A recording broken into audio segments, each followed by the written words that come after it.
샬롬 할렐루야. 요한계시록 22장 14, 15절입니다. 자기 두루마기를 빠는 자들은 복이 있으니 이는 그들이 생명나무에 나아가며 문들을 통하여 성에 들어갈 권세를 받으려 함이로다.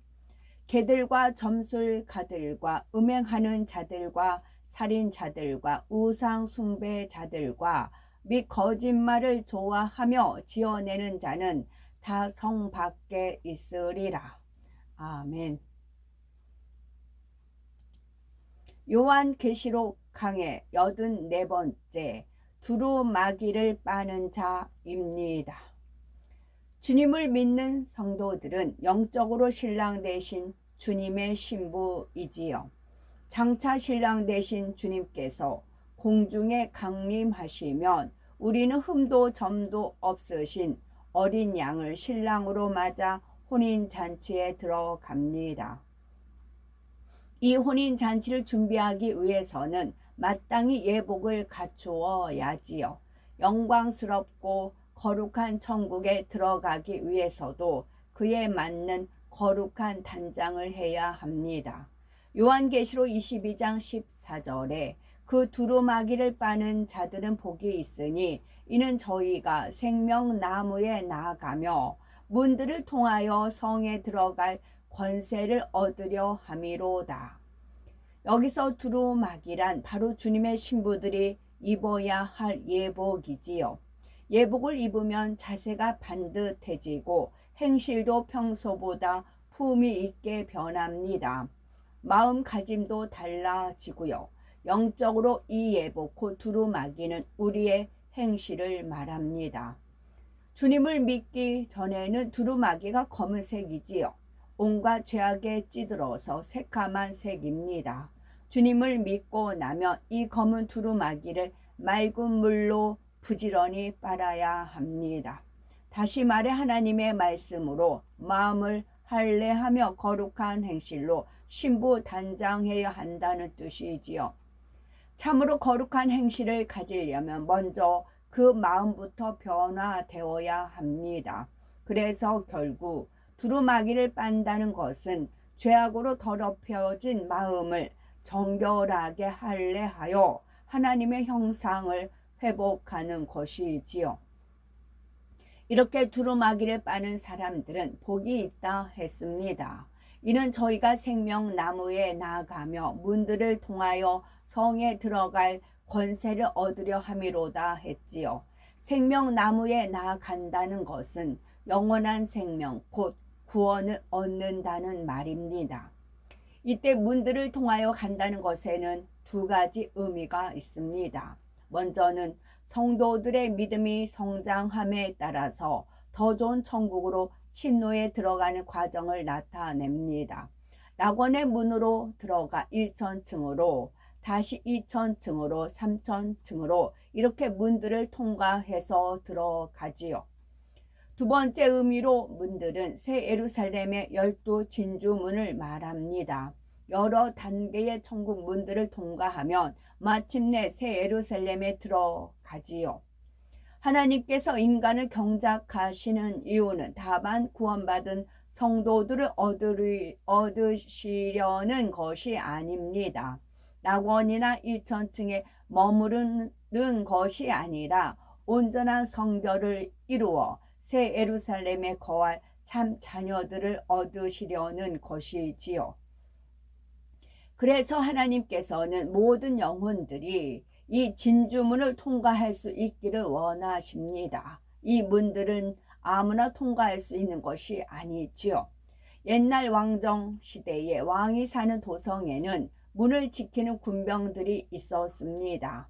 성에 들어가기에 합당하지 않은 사람은 통과할 수가 없었지요. 그러나 궁전의 문을 당당히 통과하려면 그만큼 더 큰 권세와 주의가 필요합니다. 천국의 문을 통과할 때도 합당한 자격이 필요합니다. 곧 하나님의 자녀된 권세가 있어야 하며 단계마다 더 좋은 천국에 들어가기 위해서는 갈수록 더 큰 권세가 있어야 하지요. 이 권세는 바로 두루마기를 빨아 거룩하고 성결되어 하나님을 닮은 만큼 위로부터 임합니다. 또 권능도 마찬가지죠. 능력 권능도 마찬가지입니다. 내가 얼마큼 두루마기를 빨아서 더 성결로 들어갔느냐, 더 영으로 들어갔느냐에 따라서 바로 능력도 주어지고 권능도 주어지는 것입니다. 더구나 하나님의 보좌가 있는 새 예루살렘에 들어가려면 더욱 큰 권세가 필요합니다. 우리가 이렇게 해서 문들을 통해 새 예루살렘에 들어갈 권세를 얻었다면 이 땅에서 사는 동안에도 그 증거가 나타납니다.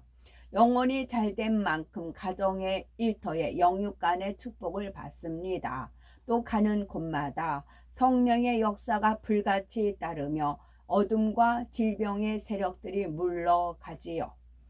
마가복음 16장 17, 18절에 믿는 자들에게는 이런 표적이 따르리니 곧 저희가 내 이름으로 귀신을 쫓아내며 새 방언을 말하며 뱀을 집으며 무슨 독을 마실지라도 해를 받지 아니하며 병든 사람에게 손을 얹은즉 나으리라 하셨지요.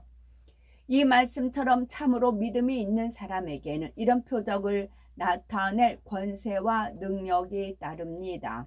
뱀과 정갈을 밟으며 악한 영들의 능력을 제어할 권세가 있지요. 두루마기를 온전히 빠는 자들은 이 땅에서도 이런 권세를 얻게 된다는 것입니다. 이렇게 하나님께서 주시는 영적인 권세를 우리 모두가 받아 누려야 되겠죠. 두루마기를 빠는 자들은 복이 있지만 반대로 두루마기를 빨지 않는 자들은 너무도 복이 없는 사람들이지요. 생명나무에 나가지도 못하고 문들을 통하여 성에 들어가지도 못하여 성 밖에 남겨지게 됩니다. 한번 성령을 받았고 직분이 있다 해도 두루마기를 빨지 않으면 구원조차 받을 수가 없습니다. 요한계시록 22장 15절에 개들과 술객들과 행음자들과 살인자들과 우상숭배자들과 및 거짓말을 좋아하며 지어내는 자마다 성 밖에 있으리라. 15절 말씀을 보면 두루마기를 빨지 않는 대표적인 유형이 나옵니다. 아무리 주여 주여 고백했던 사람이라 해도 여전히 세상의 더러움 가운데 머물러 있었으므로 결국 성 밖에 버림받는 것입니다. 먼저 개들은 어떤 것을 의미합니까? 베드로후서 2장 22절에 참 속담에 이르기를 개가 그 토하였던 것에 돌아가고 돼지가 씻었다가 더러운 구덩이에 도로 누웠다 하는 말이 저희에게 응하였도다 했습니다. 개는 더러운 배설물을 먹기도 하고 자기가 토했던 것을 다시 먹기도 합니다. 이처럼 더러운 죄악을 버린다 하면서도 자기 마음을 지키지 못하여 다시 취하는 사람을 개에 비유하지요. 어떤 사람은 연단을 크게 받으면 좀 변화된 것 같다가도 얼마 후에 보면 다시 원래 모습으로 돌아갑니다. 시험 환란이 오면 잘못을 회개했다가도 얼마 지나면 또 같은 죄를 짓고 회개한다고 하지요. 이런 사람들도 나름대로 기도 생활을 하며 마음의 할례를 하고 있는 것처럼 보입니다. 그러나 결과적으로 오랜 세월이 지나도 여전히 마음의 변화가 없습니다. 두루마기를 빨았다가 더럽히기를 반복하므로 결과적으로 볼 때는 아예 빨지 않는 것과 마찬가지로 더럽습니다. 이런 경우는 오히려 초신자보다 더 안 좋은 상황일 수도 있지요. 이젠 안 그럴게요, 버릴게요 이렇게 기도해 놓고 반복해서 어겼으니 번번이 하나님께 거짓말하는 사람이 되기 때문입니다. 또 한때 열심히 마음의 할례를 했다 해도 현재는 마음의 할례를 하지 않고 멈춰 있다면 이 역시 자칫하면 구원받기가 어렵습니다. 신앙생활은 마치 흐르는 강물을 거슬러 올라가는 것과 비슷하지요. 열심히 노를 저어 강을 거슬러 올라가다가 노젓기를 멈추면 배가 그 자리에 있는 것이 아닙니다. 아래로 떠내려가기 마련이지요. 마찬가지로 미지근하고 정체된 신앙은 그 자리에 멈춰 있는 것이 아닙니다. 반드시 세상 정욕과 불의가 틈타게 되지요. 성령의 충만함이 떨어지고 하나님의 사랑으로 마음을 채우지 못하니 뭔가 허전하고 적적합니다. 그러니 개가 토한 것을 닭이 다시 먹는 것처럼 육을 다시 찾아 취하게 되는 것이지요. 요한계시록 3장 16절에 네가 이같이 미지근하여 더럽지도 아니하고 차지도 아니하니 내 입에서 너를 토하여 내치리라 하시었지요.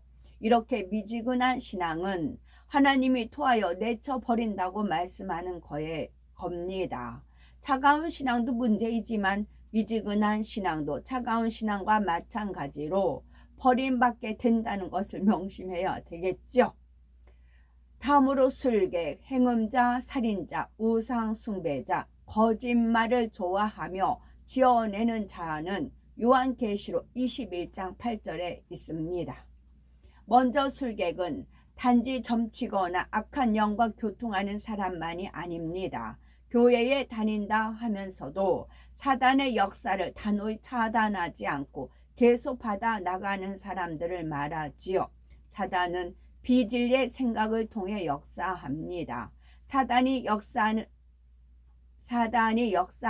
악한 생각이 떠오르며 즉시 사단의 역사를 차단하고 진리의 생각으로 바꿔야 합니다. 하나님 말씀으로. 진리의 생각으로 하나님 말씀. 원수마귀 사단도 예수님을 광야에서 시험할 때 말씀을 붙들고 시험을 했어요. 말씀에 이렇게 되어 있지 않느냐 하면서 예수님을 시험했어요. 예수님 또한 말씀으로 물리쳤고요. 근데 그 말씀을 꼬부라뜨리고 삐뚤거리고 막 그렇게 하죠. 사족을 붙인다고 하잖아요. 사족. 하와한테도 하나님 말씀 이렇게 하더냐 하면서 사족을 붙여서 하지요. 마음에 명심하지 않으면 넘어간다고요. 머리 생각 그런 상황에 따라 바뀌어요. 하나님 말씀을 이렇게 코에 걸면 코걸이, 귀에 걸면 귀걸이 그렇게 변질돼요. 내 마음에 새겨서 내 마음의 행함으로 나타나서 내가 하나님 만나 확실한 체험이 있으면 딱 물리치는데 그렇지 않으면 사족에 넘어갑니다. 그러지 않고 비진리의 생각을 통해 사단의 역사를 계속 받아 나가면 점점 더 깊은 어둠의 역사를 받게 됩니다. 처음에는 사단의 역사였지만 나중에는 마귀의 역사를 받게 됩니다. 그러다 결국 스스로를 제어하지 못하여 귀신의 역사를 받기도 합니다. 신접하는 술객들과 마찬가지로 하나님 앞에 가증한 존재가 되는 것입니다. 다음으로 행음자의 경우도 육적인 행음만을 말하는 것이 아닙니다. 영적인 행음도 경계해야 하지요. 물론 행음도 구원받지 못하겠지요. 영적인 행음도 경계해야 한다는 말입니다. 이는 하나님을 믿는다 하는 성도들이 하나님보다 세상을 더 사랑하여 세상을 취해 나가는 것입니다. 야고보서 4장 4절에 간음하는 여자들이여 세상과 벗된 것이 하나님의 원수임을 알지 못하느뇨. 그런즉 누구든지 세상과 벗이 되고자 하는 자는 스스로 하나님과 원수되게 하는 것이니라. 한때 열심히 신앙생활을 했던 사람이라도 세상에 마음을 하나씩 내어주기 시작하면 그 하나가 둘이 되고 또 셋이 됩니다. 자신도 알지 못하는 사이에 세상을 사랑하는 마음이 점점 커지면서 하나님을 사랑하는 마음이 적어지지요. 더구나 이런 사람들은 혼자서만 세상을 취해 나가는 것이 아닙니다. 주변의 성도들까지 미혹하여 함께 세상 것을 맛보게 하고 하나님께 열심내던 마음이 식어지게 하지요. 육의 부부라 할지라도 서로 사랑할 때는 다른 이성에게 한눈을 팔지 않습니다. 하물며 영적으로 우리의 신랑은 전능하신 하나님의 독생자 예수 그리스도이십니다. 이처럼 거룩하고 존귀하신 신랑을 두고 신부가 어찌 세상에 한눈을 팔 수 있습니까? 창조주요 만유의 주가 되시는 거룩하신 하나님께서 티끌 같은 인생들을 향해 사랑을 주셨습니다. 범죄한 우리를 위해 가장 사랑하는 독생자를 참혹한 십자가의 형벌에 내어주셨지요. 또 성령을 주셔서 변화되게 하시고 세상을 이길 수 있게 능력을 주십니다. 말할 수 없는 천국의 영광을 예비하시고 영원히 그곳에 함께 살기를 기다리고 계시지요. 이런 사랑을 알면서 성령을 받았고 은혜를 체험했으면서 어떻게 주님을 배신할 수가 있습니까? 명예와 권세, 물질, 정욕 때문에 하나님을 멀리하고 예배를 멀리한다면 그는 주님의 사랑을 떠나 행음하는 사람입니다. 원수마귀 사단이 우는 사자같이 달려들어 이런 사람을 자기의 밥으로 삼게 되지요. 하나님께서는 우리가 하나님을 대충대충 사랑하는 것이 아니라 생명 다해 사랑하기를 원하십니다. 마음을 다하고 힘을 다해 목숨을 다하며 뜻을 다하고 지혜를 다하여 하나님을 사랑하기 원하시지요. 우리 삶의 100%를 다 하나님께 의해 드려야 하는 것입니다. 또한 범사에 헤아려 좋은 것을 취하되 모든 것이 가다 할지라도 하나님께서 더 기뻐하는 쪽을 택할 수 있어야 합니다.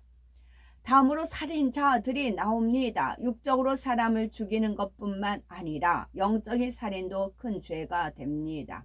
영적인 살인에도 여러 가지가 있는데 첫째로 형제를 미워하는 것입니다.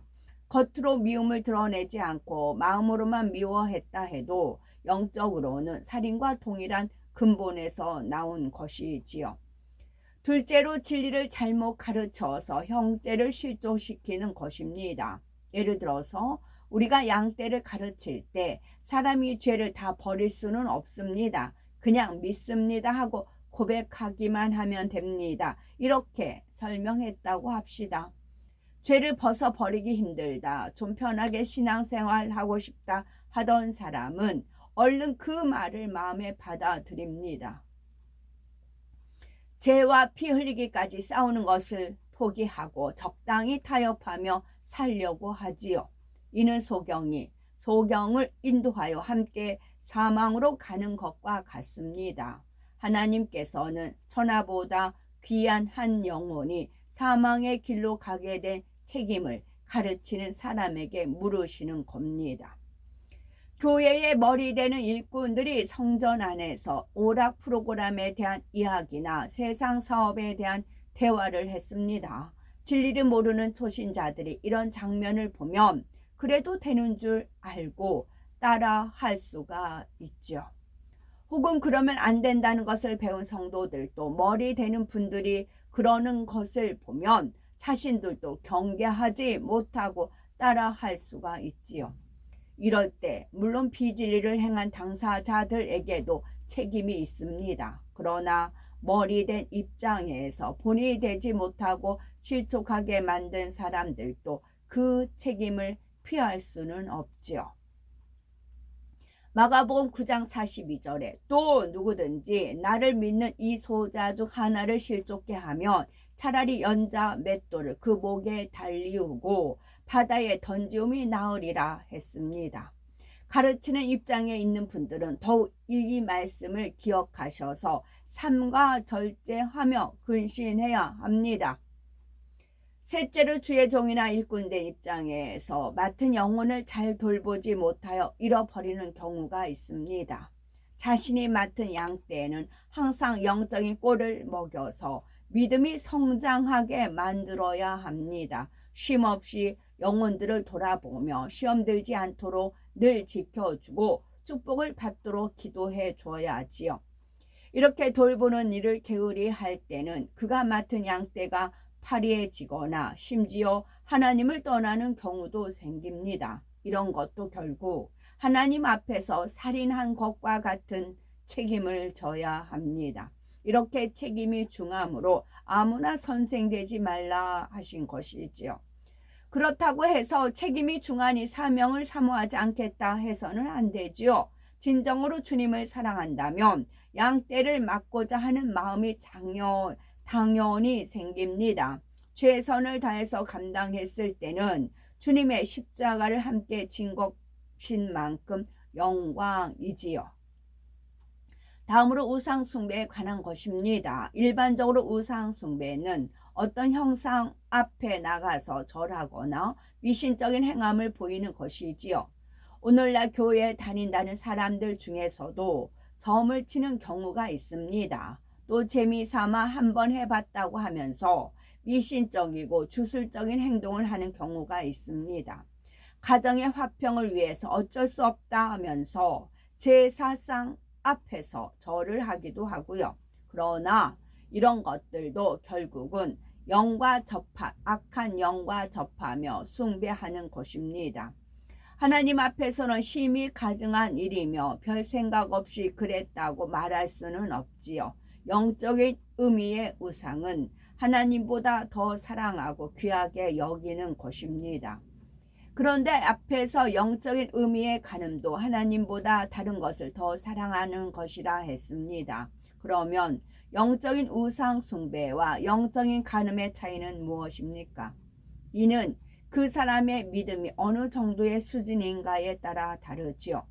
비유를 들어서 남녀가 사랑하여 결혼까지 했는데 어느 날 아내가 남편 외에 다른 이성을 사랑하여 마음을 내어주었습니다. 그러면 간음이 되지요. 이처럼 영적으로도 하나님을 사랑한다 하며 어느 정도 믿음이 있고 체험도 있는 일꾼이 세상의 마음을 빼앗기면 이는 영적인 간음입니다. 그런데 아직 믿음이 연약한 초신자 때에는 그만큼 하나님을 사랑하는 마음도 적습니다. 예전에 사랑하던 세상 것을 한 번에 다 버리기가 힘들지요. 여전히 그대로 취하고 싶어하는 마음이 있고 실제로 버리지 못하여 계속 취하기도 합니다. 우상 숭배란 이처럼 믿음이 연약하여 아직 하나님을 제일로 사랑하지 못하는 상태에서 세상을 더 사랑하는 것을 말합니다. 예를 들어서 초신자가 물질에 집착하여 아직 주의를 성수하지 못할 때가 있지요. 그러면 골로새서 3장 5절에 탐심은 우상 숭배니라 한 대로 물질이 그에게 우상이 되어 있는 것입니다. 점점 하나님을 깊이 사랑할수록 이런 우상을 하나하나 버리게 되고 그런 만큼 더 큰 하나님의 은혜와 능력이 임합니다. 세상에서 가장 귀한 천국을 사기 위해 자신의 모든 소유까지 팔게 되는 것이지요. 반면 주님을 영접한 지 오랜 세월이 지나도 믿음이 자라지 않고 여전히 세상을 더 사랑한다면 어찌 될까요? 어린아이가 태어나서 자라지 않으면 얼마 살지 못하는 것을 봅니다. 믿음도 계속 성장하지 않고 늘 우상을 섬기고 있다면 결국 생명이 그 안에 있다고 할 수가 없지요. 또 7년 환란 때 짐승의 표를 받은 사람들이 구원받지 못한다는 것도 우상 숭배의 죄로 인한 것입니다. 자발적으로 받는 사람도 있고 핍박 때문에 두려워서 받는 사람도 있지요. 어느 쪽이든 간에 짐승의 표를 받는 것은 결국 짐승에게 경배하고 하나님을 대적하는 행동입니다. 그러므로 7년 환란에 떨어진 사람 중에 어찌하든 구원을 받으려면 짐승의 표를 받지 말아야 한다는 것입니다. 끝으로 거짓말을 좋아하고 지어내는 자가 나옵니다. 육적인 거짓말도 벗어버려야 하지만 영적인 거짓말은 더욱 중한 죄입니다. 예를 들어서 예수께서 그리스도이심을 부인하는 거, 하나님을 사랑한다 하면서 형제를 미워하는 거, 하나님과 사귐이 있다 하면서 어둠 가운데 행하는 것 등이 다 거짓말에 속하지요. 요한복음 8장 44절에 보면 마귀에 대해서 거짓말쟁이요 거짓의 아비라 했습니다. 거짓말을 좋아하고 지어내는 자들은 마귀에 속한 곳이지요. 대부분의 세상 사람들은 크고 작은 거짓말 속에 파묻혀 살지만 성도들은 그래서는 안 됩니다. 더구나 구원만 받는 것이 아니라 새 예루살렘을 사모하는 우리는 거짓의 근본 뿌리까지 뽑아 버려야 합니다. 거짓말과는 좀 다른 종류처럼 보이는 비진리 중에서도 그 근본을 살펴보면 거짓이라는 큰 뿌리에서 나오는 것들이 많습니다. 약속을 임의로 어기는 거, 한번 정했다가도 자기 유익을 쫓아 변개하는 거, 정도를 걷지 않고 불의와 타협하는 거, 외식하는 것 등 동문서답하는 거, 이런 것들도 결국 진실하지 않은 마음에서 나오는 겁니다. 거짓이라는 큰 뿌리 하나만 뽑아내도 많은 비진리들이 벗어질 수가 있습니다. 또 거짓말을 좋아하고 지어내는 자에게 7년 환난 동안 하나님의 이름으로 교묘하게 미혹하는 세력들도 포함이 됩니다. 적그리스도와 짐승을 돕는 거짓 선지자들의 세력을 말하는 것이지요. 이들은 스스로 하나님의 종인 것처럼 말하지만 실제로는 사람들을 속여 원수마귀 사단이 종이 되게 합니다. 이들은 결국 유황못에 들어가게 되고 이들의 미혹을 받은 사람들도 성박 어둠에 버려지게 됩니다. 개들과 술객들, 행음자들, 살인자들, 우상숭배자들, 거짓말을 좋아하며 지어내는 자들이 성 밖에 있다는 것은 구원받지 못한다는 의미입니다. 물론 사소한 거짓말을 한두 번 했다고 해서 혹은 미움을 아직 못 버리고 있다고 해서 무조건 구원을 받지 못한다는 뜻은 아닙니다. 믿음의 분량에 따라 어느 정도까지는 회개할 때 용서받을 수 있지요. 그러나 신앙생활을 오래 하고 직분을 받아가면서도 계속 그런 죄성들을 버리지 않고 있다면 이럴 때는 구원을 확신할 수가 없다는 얘기입니다. 미지근한 신앙에 머물다가 결국 구원받지 못할 상황에 처하기 쉽지요. 그러면 어느 정도까지가 구원받고 어느 정도까지는 구원을 못 받는가, 이런 것을 궁금해 하실 분이 있으신지요? 새 예루살렘에 들어가기 위해서는 모든 죄성을 어느 정도까지만이 아니라 온전히 다 벗어버려야 합니다. 우리 모두가 반드시 두루마기를 깨끗이 빨아 큰 권세를 얻으실 수 있는 복된 우리 모두가 되셨으면 참 좋겠습니다. 옛날 조선시대 왕을 했던 고려든 뭐 신라든 조선시대든 공주가 있고 옹주가 있어요. 공주는 이제 그 왕후에서 태어나고 옹주는 후궁에서 태어난 옹주예요.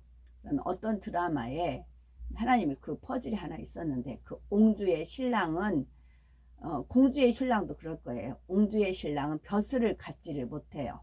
벼슬을 가지면 그 권세가 대단하잖아요. 그러면 옹주랑 아무리 그 집안이 벼슬 집안이라 하더라도 옹주의 신랑이 되면은 벼슬을 하지 못해요. 그런 게 있었어요. 그와 같이 그 대목이 있었는데 지금 제가 동화책을 안데르센하고 전래동화하고 이솝 이야기 지금 찾지를 못했거든요. 도서관에 배치가 안 돼서 그런 거를 주로 읽으면서 이제 거기서 제가 배울 거, 제가 이제 영적으로 깨달을 거 깨닫고 그것을 지금 인도하셔서 그렇습니다. 그거는 제가 앞으로 천국에 가면 저는 모태에서 그 이제 아가들이 죽은 아가들 있죠. 그 아가들 어렸을 때 죽은 아가들 그리고 이제 주님이 강림을 하시면 그 레프트 비하인드에 나오잖아요. 그 아가들은 전부 다 올라갑니다. 뭐 7세 미만 올라간다고 하는데 지금 너무 세상이 악해서 확실한 것은 5세 미만 아이들은 다 휴거가 됩니다. 그런데 그 중에 완전히 부모님이 악질이고 우상숭배가 아주 강한 그런 아이는 안 올라가요. 그 아이들 빼고는 대부분이 올라갑니다. 특히 아프리카라든가 아랍 쪽 그 이스라엘교 중에 아가들이 얼마나 많아요. 그 아가들은 전부 다 올라갑니다. 그러면 이 아가들은 인생을 공부를 하지 않았어요. 그래서 이 아가들은 어느 한 섬이 있어요. 마치 제주도 독도와 같은 그런 섬이 있어요. 그래서 거기에서 뭐 우리가 생각하는 그 섬이 아니라 천국과는 좀 떨어졌다는 거예요. 하나의 별이에요. 거기에서 그 아이들을 양육을 해야만 됩니다. 그때 제가 총칙 아버지 하나님께서 네가 그 아이들을 맡아주겠느냐 하셨거든요. 그래서 저는 그 아이들을 담당을 합니다. 그러면 저와 함께 저 혼자 할 수는 없고 저와 함께 보조관 이제 저와 함께 일할 분들이 필요해요. 그러나 그 분들은 벼슬이 없어요. 옹주랑 했을 때 그 옹주의 신랑들은 벼슬이 없듯이 마찬가지예요. 천국에서는 다 그 벼슬이란 벼슬들이 있어요. 자기 위치들이 있고 권세들이 있어서 다스리고 막 그런 게 있습니다. 대접받고 가면 그런 게 있어요. 그러나 이 아이들하고 담당했을 때는 벼슬이 없어요. 정말 순수한 마음으로 이 아이들을 이제 뭐 이 아이들 부모가 뭐 지옥 갈 수도 있고 천국 갈 수도 있고 그 태아에서 뱃속에서 죽었으니 얼마나 그래요. 그런 아이들 하나하나 마음을 사랑을 가지고 품고 양육을 시켜야 됩니다. 그래서 이 아이들 어느 정도까지 양육을 시키실지는 그건 모르겠어요. 거기까지는 이제 제가 모르고 제가 맡은 거는 아는 거는 이 아이들을 책임져 주겠느냐라는 사명을 주셨어요. 그때 너무 기뻤어요. 너무 기뻐서 너무 행복하고 기뻤거든요. 그래서 저는 그 비전이 확실합니다. 그러면 저와 손발이 맞고 마음이 같아서 함께 일할 수 있는 사람들이 필요해요. 근데 조건이 있죠. 조건이 있겠죠. 마음이 순수하고 깨끗하고 뭐 다 버리고 정말 굳이 내가 뭐 제가 누구 이렇게 시키지 못해 차라리 내가 가서 하는 그런 성격이듯이 주인의 눈빛을 보고 마음이 무엇을 원하는지 알아서 움직여 줄 수 있는 사람, 손발이 돼서 움직여 줄 수 있는 사람.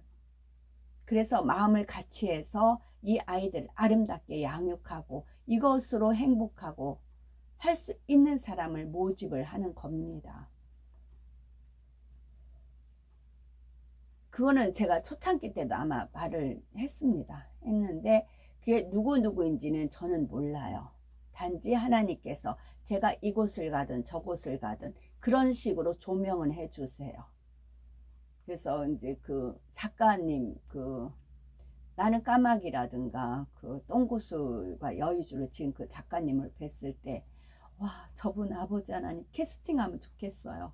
제가 그랬거든요. 저분 캐스팅하면 참 좋겠어요. 그렇게 가는 곳마다 저가 목적은 그거예요. 주님은 또 주님 그 이제 하는 역할이 있겠지만 저는 제가 담당이 그거예요. 그것은 정말 헌신이거든요. 그러나 가장 행복한 일이고 거기에 헌신하고 할 수 있는 사람은 하나님 아버지께서 마음에 비전을 주실 겁니다. 비전을 주시고 그 길을 열어주시고 지금 준비해야 되는 거예요. 차근차근히 준비하다가 천국 가면 당연히 이렇게 준비된 자 한해서 사용이 됩니다. 그러나 아주 엄격해요.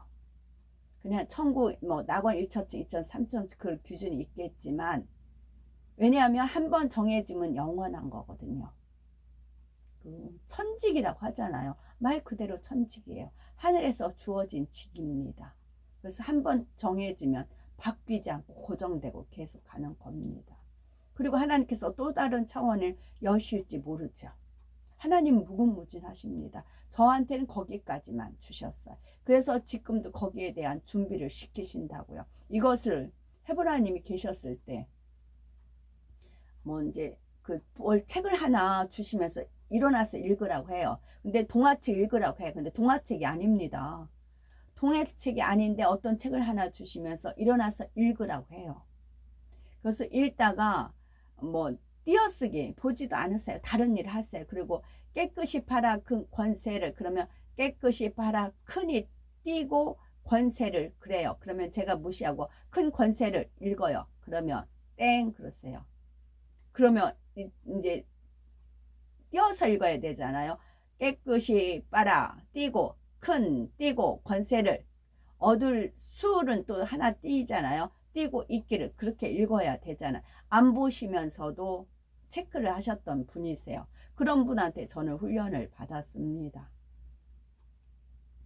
그래서 동화책을 이제 그래서 내가 동화책 아닌데 동화책이라고 하시네 하면서 읽었었거든요. 그런 훈련을 다 받은 것이 그때를 위해서입니다. 왜냐면 천국은 어른들만 있으면 아무래도 재미없어요. 죄가 없다 할지라도 아이들이 재롱을 펴야 재미있는 것이지요. 행복한 것이죠. 아이가들이 웃음소리가 있어야 행복한 겁니다. 그래서 그 아이들을 이제 맡아서 하나님께서 네가 맡아주겠느냐 했을 때 너무 행복했거든요. 근데 저 혼자 할 수는 없어요. 그래서 정말 어린아이 같이 순수한 마음, 깨끗한 마음, 티 없이 맑고 깨끗한 마음, 그런 마음을 소유한 분들의 하나에서 하나님께서 캐스팅 하는 겁니다. 아멘. 샬롬.